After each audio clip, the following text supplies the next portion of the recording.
ओम शांति। आज का अमृत वेले के लिए पॉइंट है, याद में रमणीकता लाओ। याद में रमणीकता लाओ। बाबा कहते यह रमणीक ज्ञान है, ये नई नॉलेज है, इसीलिए बाबा कहते यह रमणीक ज्ञान है। याद में रमणीकता लाना है। याद में जैसे ही योग में बैठते हैं तो उसमें भी रमणीकता चाहिए, यानी कि अलग अलग तरीके से ड्रिल करके, अलग अलग स्वरूपों का अभ्यास करके, मनन चिंतन करके हम उसको रमणीक बना सकते हैं। तो बाबा कहते हैं कि यह जो ज्ञान आपको मिला है, यह ज्ञान कैसा है? रमणीक ज्ञान है। रमणीक अनुभव स्वतः ही सुस्ती को भगा देता है। जो चीज़ नहीं होती है, जो चीज़ अनुभव करने में नहीं है, तो वह चीज़ क्या होती है? सुस्त नहीं करती, हमेशा चुस्त रखती है। तो बाबा ने कहा कि यह ज्ञान तो रमणीक है, इसीलिए आपको कभी भी सुस्ती नहीं आएगी। सुस्ती को आएगी तो भी उसको भगा देगी। यह तो कई कहते हैं ना, वैसे नींद नहीं आएगी, लेकिन योग में नींद अवश्य आएगी। कभी कभी क्या होता है कि इंटरेस्टिंग जो चीज़ें होती है, कुछ बातें होती है, तो उसको सुनने में बड़ी रमणीकता आ जाती है, लेकिन जब योग में बैठो बोलो तो नींद आ जाती है, क्योंकि उसमें सुनना नहीं होता। उसमें क्या होता है? अनुभव करना होता है। शांत बैठ के अपने आप को अभ्यास करके उस स्वरूप में टिक के अनुभव करना होता है। लेकिन जो ज्ञान होता है उसमें रमणीकता है, लेकिन योग में रमणीकता लानी होती है। अलग अलग तरीके का अभ्यास करके हम उसको रमणीक बना सकते हैं। लेकिन कई बच्चे बाबा को कहते कि ज्ञान सुनने में तो रमणीकता है, लेकिन योग में नींद आती है, अवश्य आती है।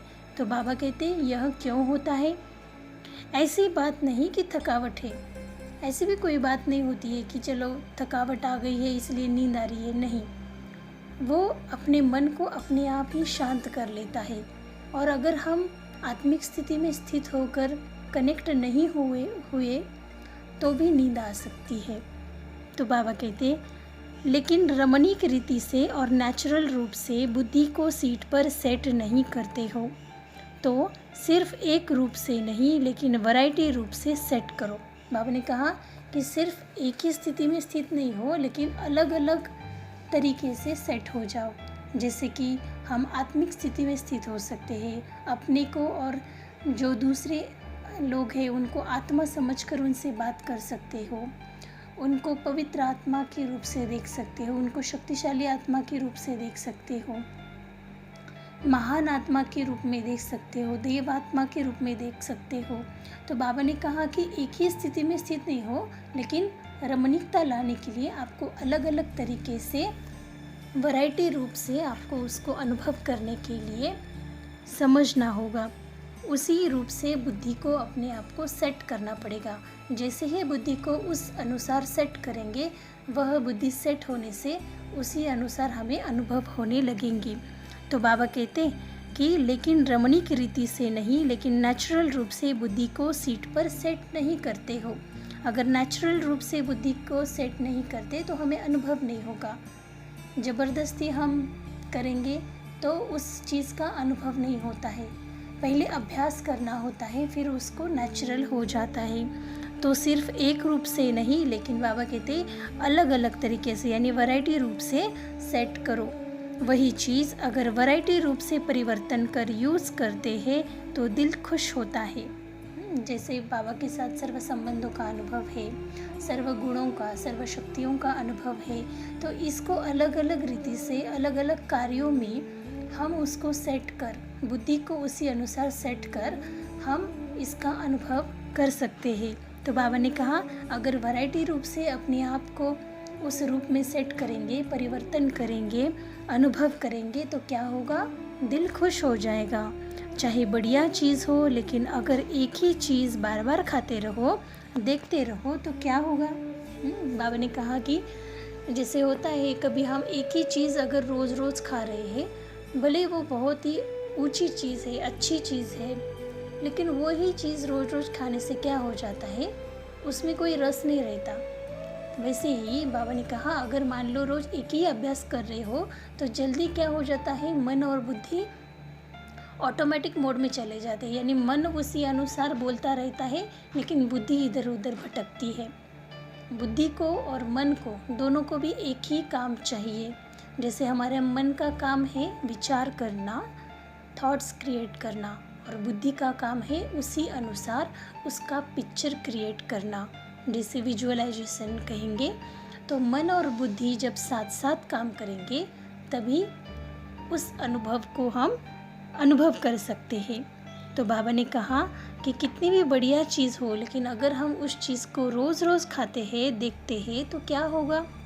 ऐसे ही कभी बीज रूप बनो, कभी लाइट हाउस के रूप में, कभी माइट हाउस के रूप में, कभी वृक्ष के ऊपर बीज रूप के रूप में, कभी सृष्टि चक्र के ऊपर टॉप पर खड़े होकर सभी को शक्ति दो। बाबा ने 4-5 बातें कही हैं। उसमें पहला कहा बाबा ने कि आपको क्या करना है, बीज रूप अवस्था का अनुभव करो। अलग अलग भिन्न भिन्न तरीके से अनुभव करना है ना।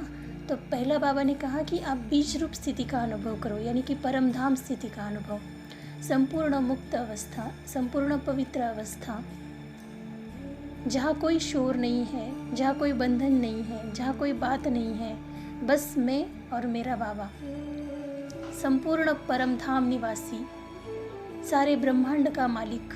जैसे बाबा मालिक है वैसे हम भी मालिक है, उसके बच्चे हैं। तो बाबा ने कहा इसी स्थिति का अनुभव करो, बीज रूप अवस्था का। फिर दूसरा बाबा कहते हैं कभी लाइट हाउस के रूप में, कि मैं विश्व को लाइट देने वाली आत्मा हूँ, प्रकाश देने वाली आत्मा हूँ। तो बाबा कहते हैं कभी लाइट हाउस के रूप में अनुभव करो। फिर बाबा कहते हैं माइट हाउस, लाइट होती है जैसे प्रकाश देना, जैसे ज्ञान का प्रकाश सर्वत्र बिखेरना, उसको देना, सबको देना। दूसरा होता है माइट, माइट अर्थात शक्ति, हर विश्व की आत्मा को शक्ति मिले हमसे, ये स्वरूप भी हम कर सकते हैं। फिर है आगे कभी वृक्ष के ऊपर बीज के रूप में, हम बाबा बीज है तो बीज ऊपर भी होता है और नीचे हम तपस्या कर रहे हैं। तो जब हम बीज रूप में स्थित होकर कल्पवृक्ष के नीचे बैठ जाएंगे, नीचे भी क्या है, बाबा है, यानी मूल रूप से भी ऊपर में भी बीज है और नीचे भी बीज है, यानी फाउंडेशन भी बाबा है। एक बाबा से ही सब टाल टालियाँ निकली हुई है ना। तो बाबा कहते अगर आप फाउंडेशन में बैठ के, कल्पवृक्ष के नीचे बैठ के, बीज रूप स्थिति में बैठ के अभ्यास करेंगे तो सारे कल्प को, सारे कल्प वृक्ष को आपकी प्रकाश मिलेगी। हर धर्म की आत्मा को, हर मनुष्य आत्मा को, हर जीव आत्मा को आपकी प्रकाश, आपकी ताकत, आपकी शक्ति, आपकी लाइट, माइट, सब कुछ मिलेगा, शक्तियाँ मिलेंगी। तो बाबा कहते कि कभी सृष्टि चक्र के ऊपर टॉप पर खड़े होकर सभी को शक्ति दो। हाँ, हमें पता है सृष्टि चक्र जो 5000 साल के बाद रिपीट होता है, एक कल्प होता है। तो बाबा कहते कि सृष्टि चक्र के ऊपर यानी टॉप में, तो अभी हम कहाँ हैं, संगम, संगम यानी टॉप। यहाँ होकर, यहाँ खड़े होकर अगर हम बाबा की ओर से शक्तियाँ लेकर सब आत्माओं को, यानी ग्लोब को अगर हम प्रकाश देंगे तो वो प्रकाश सर्व आत्माओं को जाएगी। किसी एक आत्मा को बैठ के देने की ज़रूरत नहीं, लेकिन एक ही जगह पे बैठ के बुद्धि को, मन बुद्धि को बाबा के ऊपर स्थिर करके उनसे शक्तियाँ लेके फिर ग्लोब को प्रकाश देना, इसको बाबा कहते हैं सृष्टि चक्र के ऊपर खड़े होकर आप प्रकाश दो। बाबा कहते हैं कभी कभी तो उनके ऊपर नज़र भी डालो। नज़र भी जाने से क्या हो जाता है, उन आत्माओं को राहत मिलेगी। जिन आत्माओं को जिस चीज़ की ज़रूरत है उस टाइम वो बाबा हमसे करवाएगा। हम निमित्त बन के वो कार्य बाबा क्या कर सकते हैं। फिर बाबा कहते कि ऐसे खड़े होकर शक्ति देना है, सृष्टि चक्र के ऊपर टॉप पे खड़े होकर सभी को शक्ति दो। बाबा कहते जो भिन्न भिन्न टाइटल मिलते हैं वह भिन्न भिन्न टाइटल रोज़ अनुभव करो। अभी हम देखते हैं कि बाबा ने हमें बहुत सारे टाइटल दिए हैं, मास्टर सर्वशक्तिवान, मास्टर सुखकर्ता, मास्टर दुखहर्ता,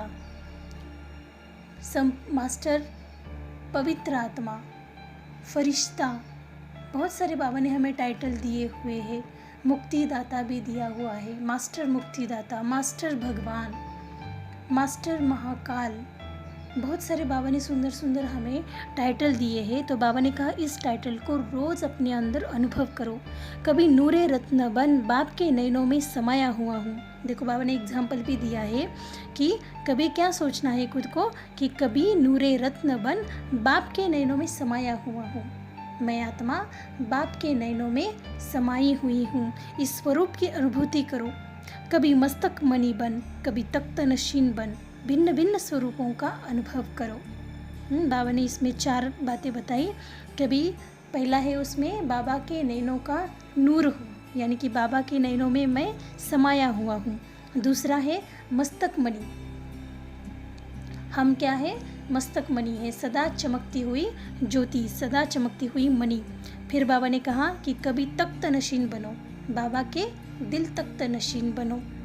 फिर बाबा ने कहा कि ऐसे ही आपको भिन्न भिन्न स्वरूपों का अभ्यास करो, वैरायटी अनुभव आपको करेंगे तो रमणीकता आएगी।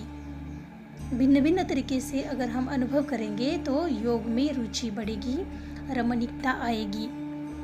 फिर बाबा कहते हैं बाप दादा रोज मुरली में भिन्न भिन्न टाइटल देते हैं। क्यों देते हैं?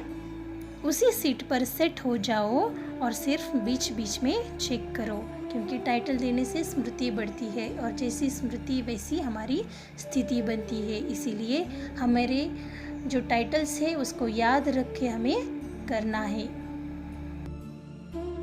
तो बाबा हमें जो रोज मुरली में भिन्न भिन्न तरीके से टाइटल देते हैं, उस टाइटल हमें अनुभव करने के लिए, उस स्वरूप में सेट होने के लिए हमें देते हैं। तो उसको यूज़ करना है और सीट पर सेट हो जाकर सकाश देनी है, सारे विश्व को सकाश देनी है।